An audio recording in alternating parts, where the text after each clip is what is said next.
God, this whole point of this video, it's all been an epic fail.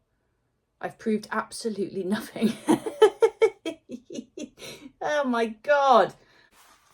I have a package that arrived in the post, don't you know? And I'm going to open it. And finally, for some of you, you may be pleased to discover what is enclosed within this brown cardboard envelope.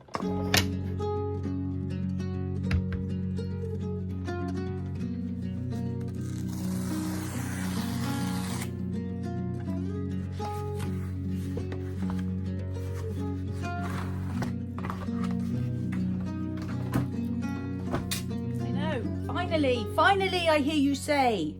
I have some EPSON glossy photo paper. Now, I will have you know, I tried to order a sample pack of EPSON paper, thinking, you know, I'll have a selection like I did with the Marriott paper back in, I don't know, a video from what seems like forever ago.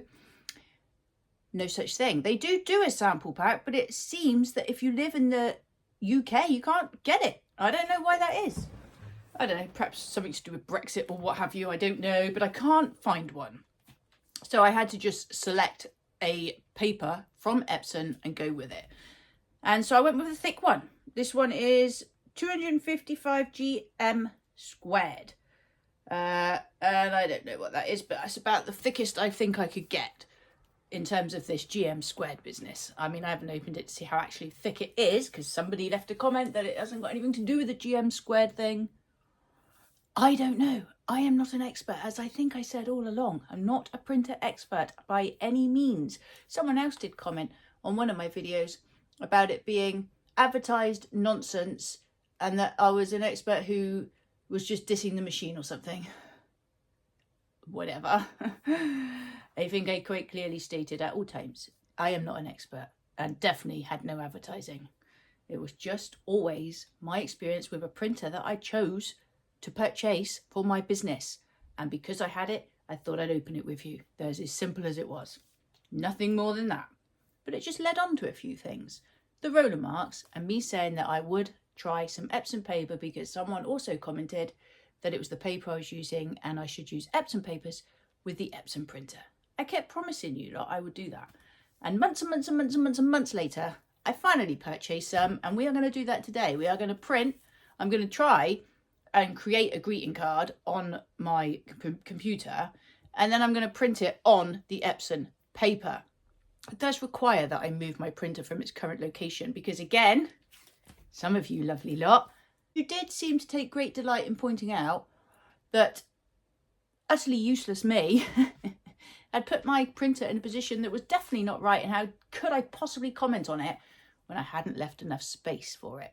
So it now lives in a place where there isn't enough space for the back to come out of it. And do you know why that is? Because I never use the back of it anymore.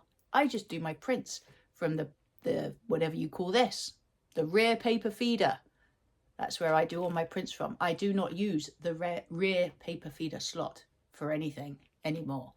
So it's in a location where it suits me and it does everything I now need it to do.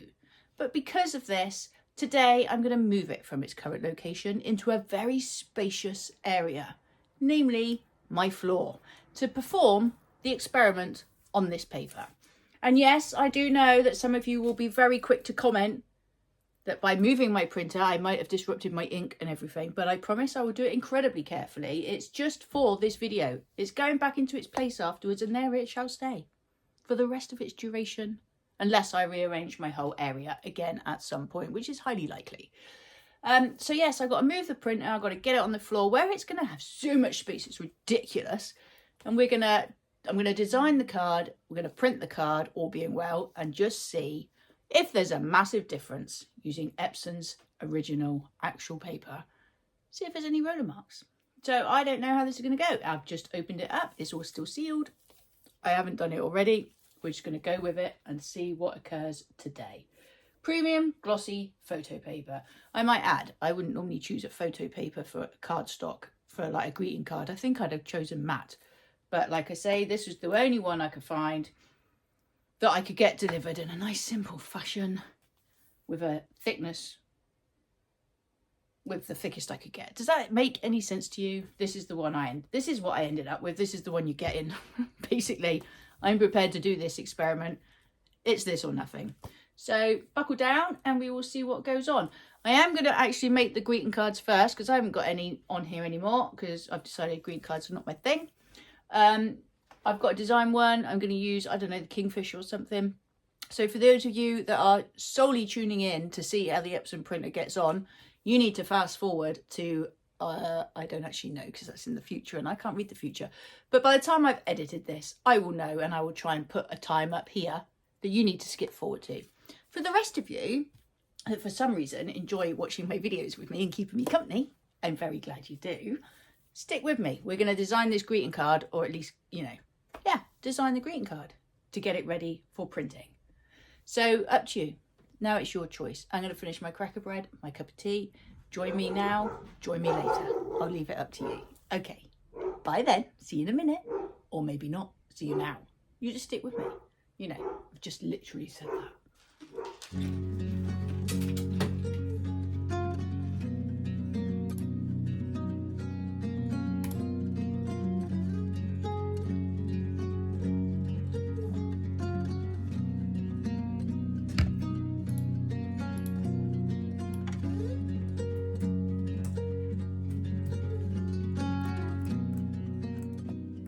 Well, that was a whole heap of faff.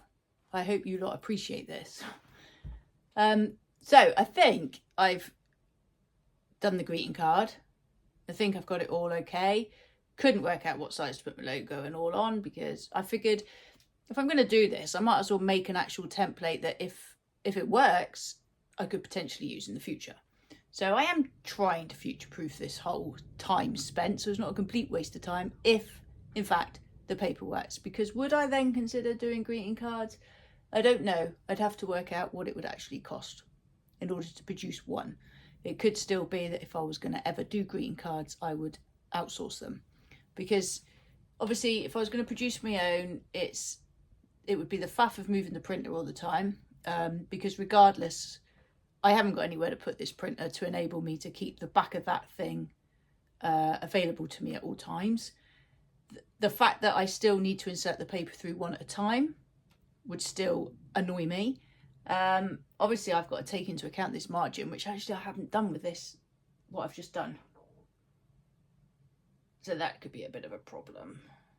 I've got to make sure the back of the card is what's printed first. That's what I need to do. So that's going to be a bit of trial and error straight away.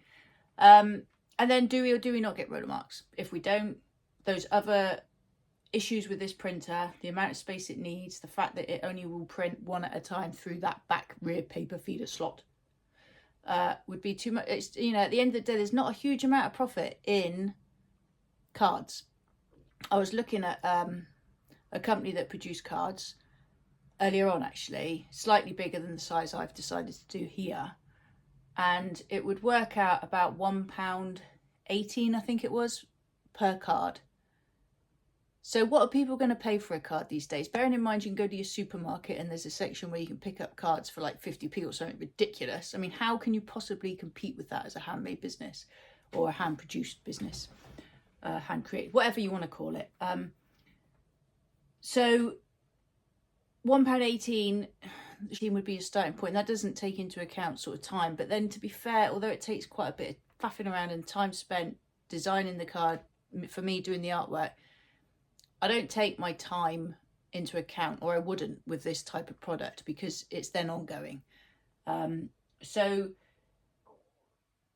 £1.18, say, to get it in, you'd need to be mostly, well, at least doubling that. Some people times it by 3. So you're looking at £2.50, let's say, for a card, probably. And then say I was to put it in Etsy. If I was to offer free delivery on that, absolutely no profit whatsoever. The cost of posting is so ridiculous these days. So what's that going to be? At least, let's say, £1. So suddenly that card, even if they had to pay postage, £2.50 plus £3.50 for a card, which they wouldn't be able to find in the shop, because obviously I produce it. It's my artwork. It's my, from start to finish, my card, albeit another company in this case, in this example, would be printing it for me. But still, it would have to be £3.30. So your profit on that is so minimal. Does it make a difference? I suppose if you were to sell a lot of cards, it would be worth doing. Then it would mean comparing that to the cost of producing the cards at home by myself. That's when time would come into the equation, because say you had an order for 1 card. It's not a massive deal, I suppose, but it is the faff of doing it. It's the time spent, and time is bloody precious to me at the minute. I am always so busy. I think the faff that I'd have to go to in order to print that 1 card would just annoy me so much, because it's time I could be spending doing other things. So I've done it properly. I've put my logo and all on it. I've put my website on it. I've now got a template. If this works, if I've done it all correct, we will see. I've got a template there now for a Kingfisher card, which I could possibly, if I chose to, use in the future. I am very much undecided on that. I don't think that's something I would do, but you never know. Business, I've realised, is ever evolving. I mean, who the hell knew I'd ever end up doing abstract art? I mean, I call it abstract. I mean, it is. I don't know what I was painting. They were never pictures. They still fascinate me, by the way. I literally stare at these pictures on my wall for ages, every day, and see something new. I cannot tell you how much I love these paintings that came from absolutely nowhere. Well, they did. They came from my head, but they were not planned in any way. I didn't even know that was going to come out of my head. It fascinates me. And who knew I'd end up doing something like that? So, you know, this business of mine, it's ever evolving, it's ever changing. The cards may or may not end up on my product list at some point. The template is made, just in case. Right, now I've got to go and move this printer so that I can give it all the space it needs. For all of you people out there that told me it needed loads of room in order to perform fairly in my test. That was never really a test. It was just my opinions on my printer. I'm not bitter about it, I promise.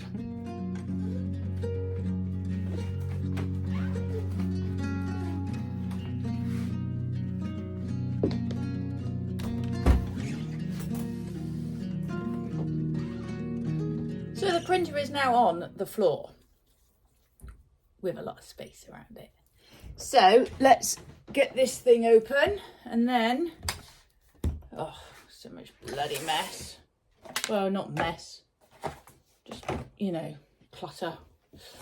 Let's get this open, and then I think there might be 2 packets. There is, there's 2 packets in here, so we'll see how many sheets I've actually got. Promo 2 for 1. That would be why there's 2 packets in here.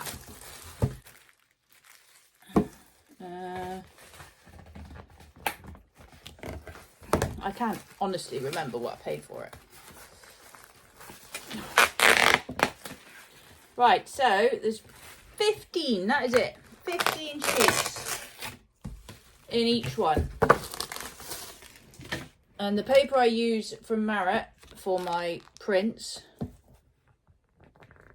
it's probably stuck together as well. It's just like annoying, keep it together. Paper from Marriott that I use, I get 50 sheets or 100, my choice. So 15 sheets in each one. That means I got 30 sheets of paper here. And it's A4 and it's £68/255G/M squared. For inkjets. Oh, somebody did ask if this printer, EPSON ET8550 by the way, was inkjet or laser. It's inkjet. 5 pigment inks, 1 dye-based ink, just for extra detail there for you before somebody else asks. Right, let's have a look how thick this paper actually is if we can get into this paper, because it's well and truly stuck. I mean, they are literally super glued.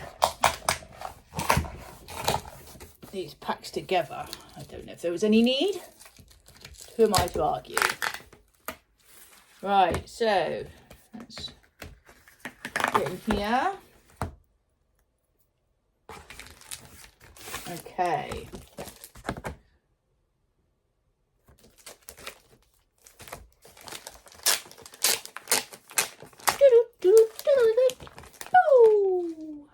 Right. Okay, so firstly, oh, look at that. Not even getting paid for that. Look at the branding on the paper. This is shit. Excuse my French. But that is not thick whatsoever. That is utterly not good for bloody greeting cards. I mean, there is a clue in the title, glossy photo paper, I suppose. So this bloody experiment is doomed before we've even started. So what does this bloody GM squared actually mean? Because that is thin as you like.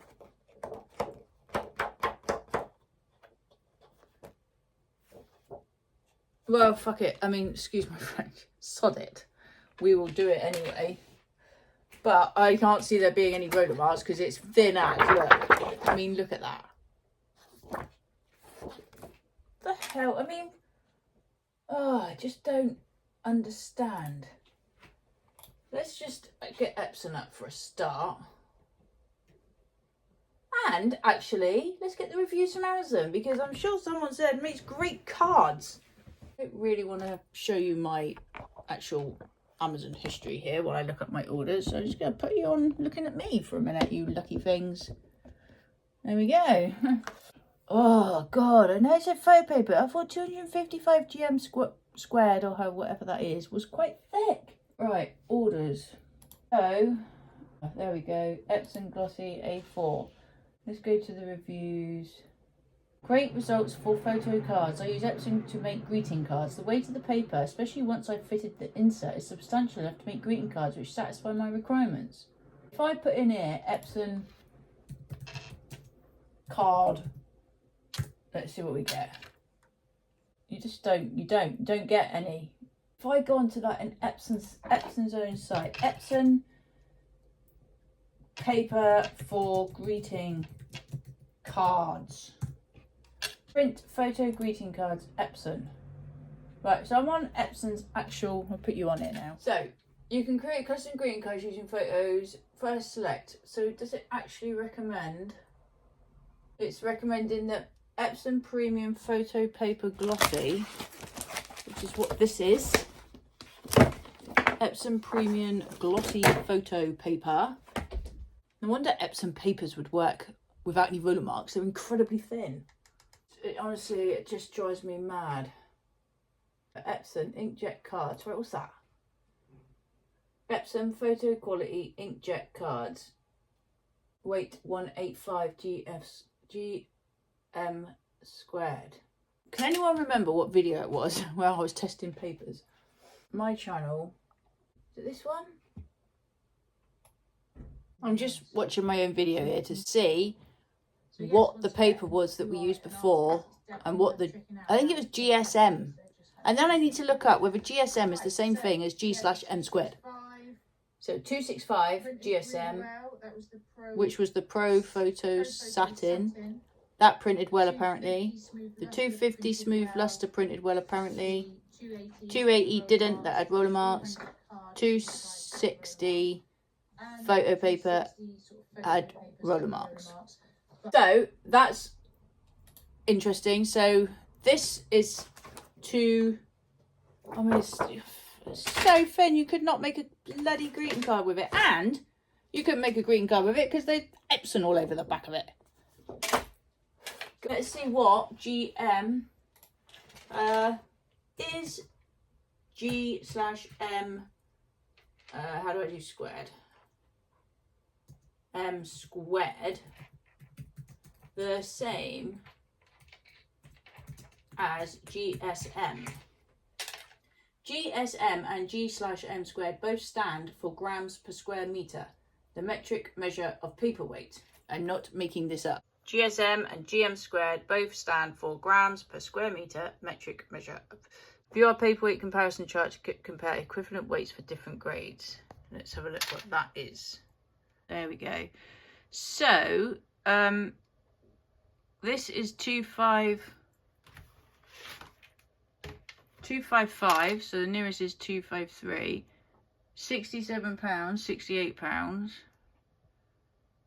Textbook cup, what does this mean? What does this even mean? I don't understand any of that. what I'm trying to find out is, this is 255G/m squared and it is incredibly thin. It's a paper. I mean, like I say, in fairness, it does say glossy photo paper. But I used this other stuff that was 250 back along and it felt a lot thicker than this. So I don't understand this GSM/GM squared nonsense. I don't get it. I mean, I just want a bloody card that I can print greeting cards on. That's pretty much what it would be if I wanted to make greeting cards, which actually I don't. But we're here now. I'm going to print on this anyway, even though I don't think it's going to be a bloody issue because it's so thin. And why do Epson do that? If I was going to use this to print photos for people, I'm advertising Epson for free.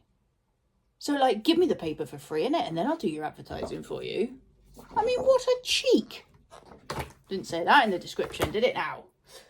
I'm going to get on and print this. I want to see if the card flipping works anyway, the template what I've made. So the print is on the floor. I've made a template. I've spent this time doing it. Let's just print the bloody thing and see what it looks like when it comes out. If there are product marks, I'm going to be like, I'm just going to laugh. I'm going to find that hilarious, I think. Okay, so let's select the card. Actually, yeah, well, yeah, there it is. And we want to print this. It takes so long. Just test my patience. It's like, you know, just we've got all the time in the world. You just take absolutely forever to do anything I'm requesting of you. Because, you know, what else is there to do anyway? Oh, hello. Right, show more options. Another 5-minute interlude. Right, we want to print this.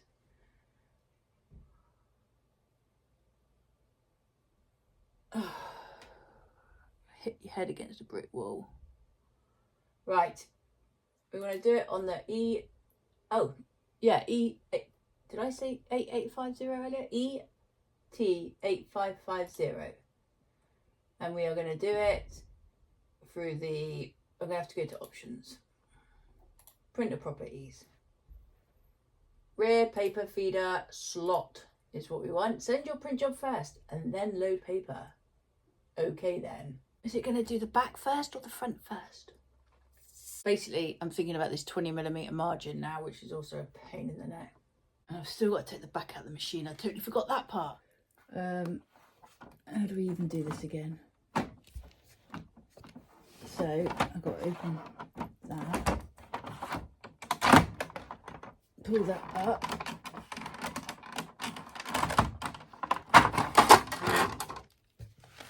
And then take this out. I mean, look at the faff you have to go to in order to do anything from the back of the machine. And I've got to take this off, if I remember rightly. And then I've got to put that in there, wasn't it? Like so. Get our heavily advertising Epson piece of paper. Put that through there until it takes hold of it, like so. So it's just sit and wait now. Printing the back of the card first, so hopefully the margin is there. And it's not going to appear at the other end. My logo was too small for a start. That's interesting. At least I know I got to amend that. Right, so it's printed. And actually, as far as cards go, it's not too bad, is it? The logo's tiny. But yeah, let's have a look. I'm not expecting any roller marks on this because, as I've said, it's so thin. Yeah, not a roller mark in sight. Might as well get the trimmer out and then we can just see how utterly useless this would be as a card. Not that I'm dissing it. I mean, the purpose of this video was not in any way testing Epson paper to see if they'd make good cards. It's not what this is about. But to be fair, I did expect it to be thicker because I thought 265 would be a good heavyweight of card. It appears not.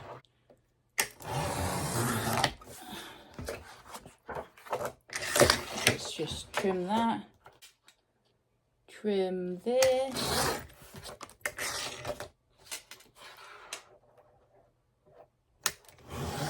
Trim that.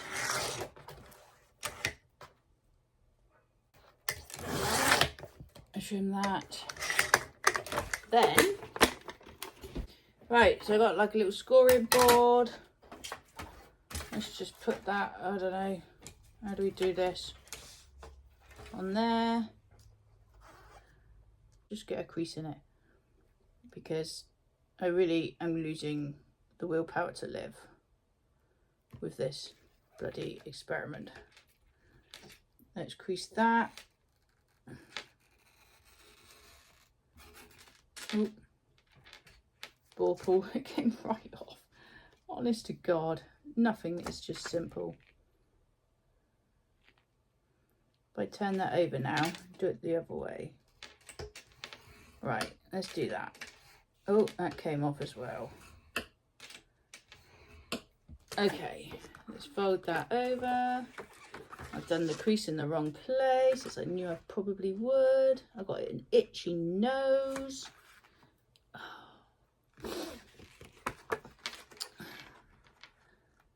Yeah, I think it's safe to say I probably would not be the best person to make greeting cards, because this is already proving to be too much of a fuck for my liking.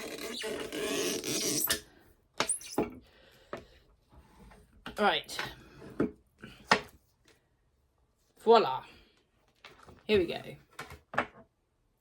There we go. At least it opens the right way. We've achieved something today. So there's the greetings card. I think that is way too thin to be a card. There's only my personal opinion, but it does stand up. It does hold its own. So maybe, oh, so itchy nose. Maybe it could do the job. I need to like have a better straight, like a ruler. Oh, what about this? Just need to get that done better, that crease. So there we go. It does what it's supposed to do in terms of a greeting card. It stands up. But I think people would, if they receive that in the post, I think there'd be complaints that that is too flimsy. It feels too flimsy. And not only that, it's got Epsom written all over it. So, you know, in my opinion, you could not use this paper for cardstock. But that was not the point of this video. The point of this video was to see if this Epsom paper, which I thought was going to be a lot thicker than it actually is, produced roller marks. It doesn't, but it's nowhere near as thick as I thought it would be, considering it says it's, what was it? 255 GM squared, which apparently is the same thing as GSM. Oh my God, this whole point of this video, it's all been an epic fail. I've proved absolutely nothing. Oh my God. Honestly, I would say at this point that I'll get some thicker Epsom paper and try it out for you, but I really don't want to.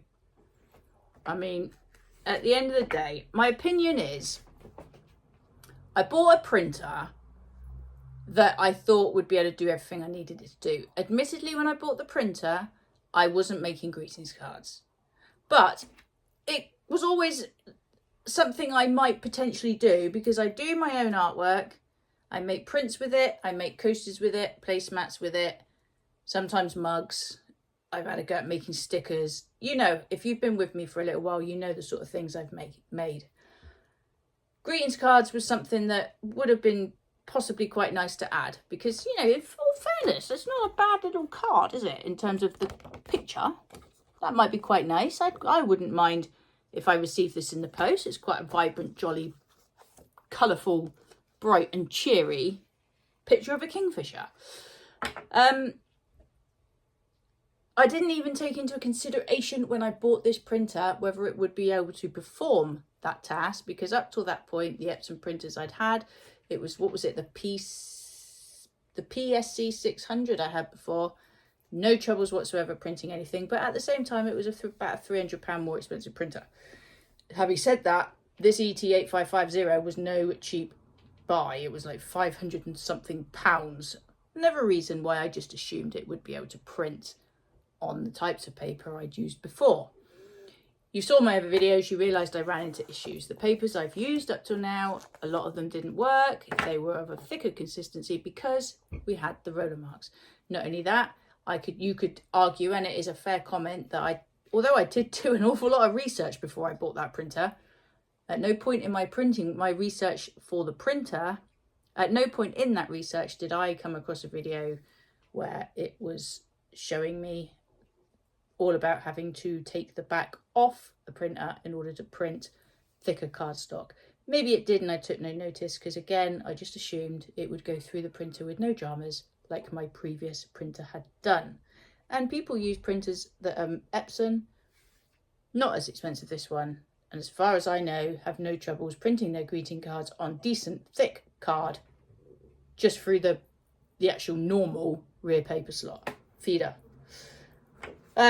So I bought it without question. I didn't realise, but then you could, all you nice people out there that will argue that that's my fault. I should have done more research, and that's a fair comment to make. Yes, I don't think at that price point, let's say I was to buy a thicker cardstock from EPSON, which I'm not going to do because, to be fair, I cannot be bothered trawling the internet trying to find one. If I was to purchase one and I found one that was 280 GSM, whatever that means, let's forget the GSM thing because it actually literally makes no sense to me. I've had GSM papers less than this particular one that are thicker than this is. So let's say I found a thicker EPSON paper and it performed brilliantly and there was no roller marks. For me, would I still be tempted to make greeting cards with this machine? Having just done what I've had to do now, taking all the back off and, briefly forgetting all about what extra hassle that was, even though it didn't take too long, that all seems such an unnecessary faff to me. I don't think I'd be tempted to make greeting cards on this machine. So, plus obviously, we didn't have an issue with the margin on this one, but that's because my design here is all white. If that had been a coloured background, we'd now have a nice white space, as I showed you in one of my previous videos.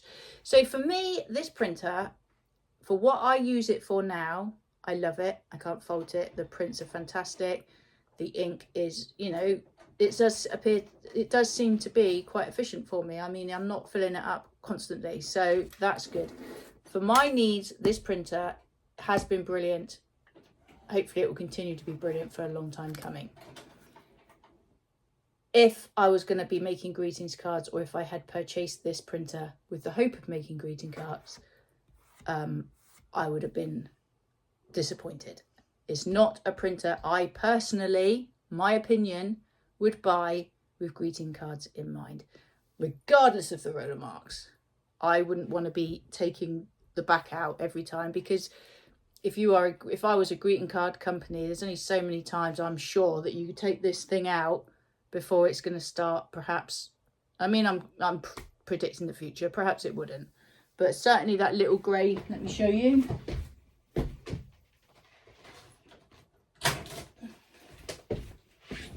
This little grey piece here doesn't feel the sturdiest. I mean, it's pretty sturdy, but taking that on and off on a regular basis to produce cards, I don't know. It's not, I wouldn't want to predict the lifetime of this piece of grey. And, maybe it's very cheap to repair if it was to be a problem. But, yeah, I could not honestly be bothered to do all of that every time, especially if I'd had one order come in for one card that had to be delivered in the next 2 or 3 days and no other card order came in the meantime. To have to take all of this out. I mean, I suppose you could argue if it was only greeting cards you used it for, perhaps you could just leave it in situ like that with just store these pieces somewhere else.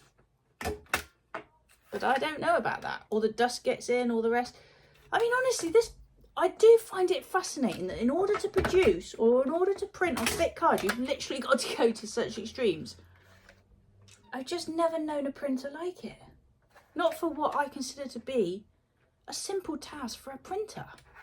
But anyway, it's just my opinion. I'm going to keep stressing it. It's just my opinion. I'm not an expert. So yeah, this video has been utter waste of time, in all honesty. And I'm sorry if you feel like I've wasted your time. I should have maybe opened the bloody paper beforehand. And it does say photo paper. But I honestly looked at the 255 and expected it to be somewhat thicker than it actually is. But in fairness to it, it hasn't left any roller marks. So all I can do when I'm summing up this video is apologise for wasting your time. I've wasted my own time, although I suppose at least I have designed a card. And I know I've got to make my little logo a bit bigger. But, you know, at least there's been some good come out of this. Apart from the fact I've now got paper I've got absolutely no use for, because I just will do nothing with it. It says EPSON all over the bloody back of it. I apologise. But I did say I'd do it. And as far as I'm concerned, I have fulfilled my promise. Even though we are no further forward and we have no answers on whether this thing is better with thicker Epson paper. Maybe one of you lot, if you've got one of these printers, you perform the experiment. You let me know and I'll put it in the comments. How about that? Is that a fair deal? But yeah, my opinions are what I've said they are. For me, the printer does a great job doing what I want it to do. It prints fantastic art prints for me. I'm happy with that. Greeting cards, I wouldn't buy it for that. That is my opinion. Oh, thank you so much for watching if you got this far, and flipping, I will give you a round of applause. And yeah, as far as I'm concerned, this Epson adventure, can I even call it that? This Epson journey that we have been on, or that I have definitely been on, is over. So for the last time regarding Epson printers, this is me, over and out. I'll see you soon. Take care. Bye. And for those of you that were about to comment to say, why on earth did you put it through the rear paper feeder slot anyway, because it was such a thin card? If you'd watched my other videos on this printer, you will know why I did that. But just because I am currently just printing it through the rear paper feeder as well, just to show that this particular paper would have been fine. And I'm quite confident it would have been fine just to have done it through the rear paper feeder itself without the slot. And so, I printed it wrong. I've chosen it too big, but regardless, there are, let me just put my glasses on to check, no roller marks when printing through the rear paper feeder either with this particular paper, because of course there wouldn't be. It's so thin. So yeah, the only reason I did it the other way was to tie it in with the other videos. Like I say, if you'd watched the other videos, it would have made sense to you. Anyway, I hope that makes sense to you. I think it might. But yeah, like I say, I'm done with this particular sequence of videos now. If you like the Epson, if you would do it, if you're a business that does art prints, definitely it's a good choice of printer to have. It produces excellent art prints. As far as greeting cards go, I will leave that up to you. Do your research on it. All right? Okay. I'm definitely going. I'm definitely done with this topic. Okay. Till the next one. Bye-bye.